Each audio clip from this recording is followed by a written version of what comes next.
Modern China is often spoken of as if it has always been one single unified nation, but history tells a more complicated story. What is now called China was not built all at once. It was assembled over centuries through conquest, negotiation, treaties, revolts, migration, and imperial expansion. Under the Qing dynasty, ruled by the Manchus from 1644 to 1912, the empire absorbed territories that had once stood apart: Tibet, Xinjiang, Inner Mongolia, Manchuria, and Yunnan's frontier kingdoms. Each of these places entered the Chinese state in a different way. Each kept its own identity, and each still carries the weight of that history today. This is the story of how modern China was made as five separate journeys into one state. Long before the communist era, Tibet was already a world of its own. By the 17th century, it was governed by the Dalai Lama and the Ugandan Fudan government, with local kosher powers also playing a role.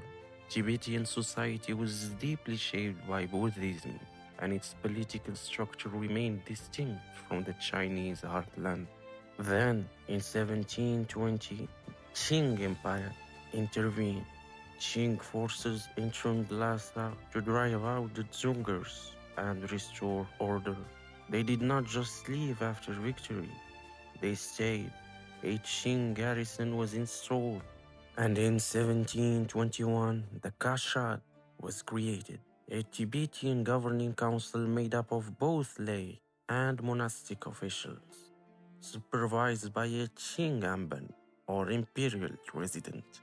Later, in 1751, Emperor Tianlong formally restructured the Kashag, tightening imperial oversight. From that point on, Tibet was treated less like an ordinary province and more like a protected, supervised frontier. The Qing did not erase Tibetan identity, but they made sure it was politically subordinate. Then came the fall of the Qing in 1911. In the political vacuum that followed, the 13th Dalai Lama declared de facto independence in 1913. For decades, Tibet lived in a fragile and uncertain position, not fully recognized internationally, not ruled directly from Beijing either. That changed in 1950. The People's Liberation Army entered Tibet, and in 1951, Tibetan authorities were forced to sign the 17-point agreement, which formally tied Tibet to the new People's Republic of China. The promise was autonomy. The reality was tighter control, land reforms, collectivization, and political restructuring followed. In 1959, a major uprising in Lhasa was crushed.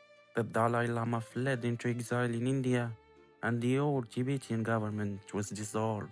By 1965, the Tibet Autonomous Region was officially established.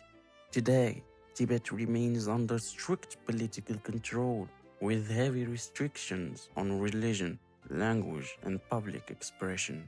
The region's future remains one of the most sensitive and contested questions in modern Asia.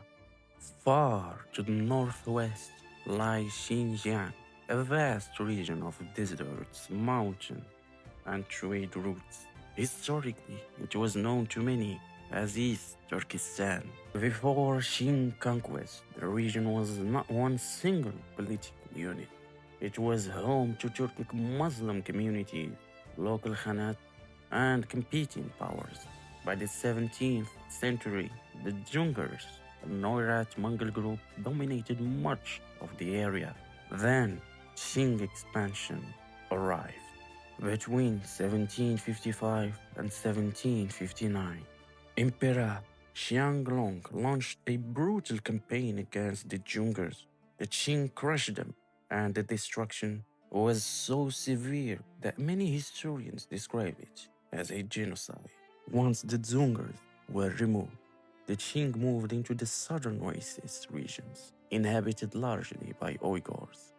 At first, they ruled indirectly, working through local religious and elite families. But after renewed unrest, Xianglong declared in 1759 that the region has been fully conquered and named it Xinjiang, meaning new frontier.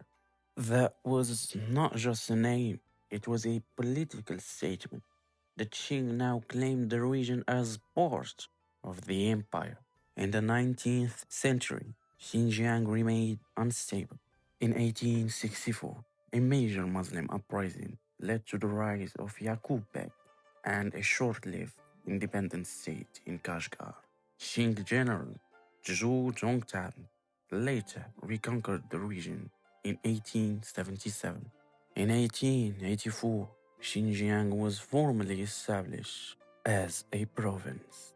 After the fall of the Qing in 1912, Xinjiang remained only loosely controlled by the Republic of China. Local warlords dominated the region in the 1930s and 40s. Short-lived East Turkestan republics briefly emerged, only to be crushed.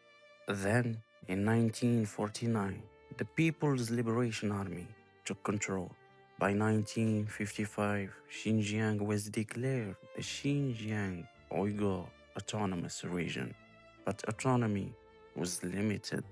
Beijing encouraged large-scale Han migration, especially into cities and the northern parts of the region. Infrastructure expanded, industry grew. At the same time, religious practice was restricted and political control intensified. In the modern era, Xinjiang has become one of the most heavily monitored places on Earth. The Chinese government presents its policies as development and counter-terrorism. Critics describes them as surveillance, repression, and forced assimilation. The history of Xinjiang is about the long struggle over identity, memory, and control in a frontier that was never simple. Manchuria is different from Tibet and Xinjiang. It was not conquered by the Qing. It was the Qing. This was the homeland of the Manchus, the people who would found the dynasty itself. Before their rise, the region had already seen earlier Russian states, including the Jin dynasty, centuries before. When the Qing came to power in the mid-17th century, Manchuria became the imperial core rather than a frontier to be absorbed. Still, the region changed dramatically over time. The Qing initially restricted Han Chinese migration into Manchuria, trying to protect it as a Manchu homeland. But these restrictions weakened over the 18th and the 19th centuries. Han settlers moved in increasing large numbers, and the demographic balance shifted. In the 19th century, foreign pressure weakened Qing control. Russia gained territory in the north through the treaties of Aigon 1858 and Peking 1860. Later, in 1895, southern Manchuria was briefly ceded to Japan after the Sino-Japanese War, though the Triple Intervention Force partially reversed. After the fall of the Qing, Manchuria became a battleground of warlords and foreign ambitions. Then, in 1932, Japan created the puppet state of Manchukuo, placing the last Qing emperor, Pui, at its head as a symbolic ruler. That state collapsed in 1945 when the Soviet Union entered the region. Soon after, the area passed into communist control. Today, Manchuria is not an autonomous region. It is divided into the provinces of Liaoning, Jilin, and Heilongjiang. It is one of China's major industrial bases, and while it still contains ethnic minorities such as the Manchus and Korean, it is politically treated as a normal part of the Chinese state. Unlike Tibet or Xinjiang, Manchuria is not a major separatist flashpoint. To China, Manchuria is not more than an imperial homeland transformed into a modern industrial north. Inner Mongolia was home to Mongol tribes long before the modern Chinese state defined its borders. These were semi-nomadic people, organized through banners and clan structures. Their relationship with the Qing developed early. In 1635, Ligden Khan of the Chakar Mongols surrendered the imperial seal to Hong Taiji. That moment marked a major step in Qing incorporation of the Mongol world. By the time the Qing dynasty was formally established, much of what it is now, Inner Mongolia was already under Manchu authority.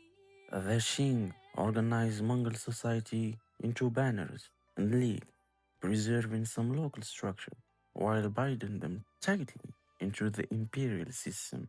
In Qing ideology, Mongol, Tibetan, and Han were all part of a large imperial family, but not equal members. After the Qing collapse in 1911, Inner Mongolia remained tied to China, though Japanese influence later changed the region sharply. From 1936 to 1945, Japan backed the puppet regime of Xinjiang, led by Prince Demshag in the early communist period. Inner Mongolia became historically significant again. In 1947, it became the first autonomous region in China. That autonomy was real in law, but limited in practice. Today, Inner Mongolia remains formally autonomous, with Mongolian language education and local institutions. But Han migration and economic integration has steadily reduced the influence of traditional Mongol society. The region is now politically stable but culturally sensitive. Language, land use, and identity remain recurring issues. For many Mongols, the question is no longer whether they belong to China, it is whether their language and way of life can survive inside it.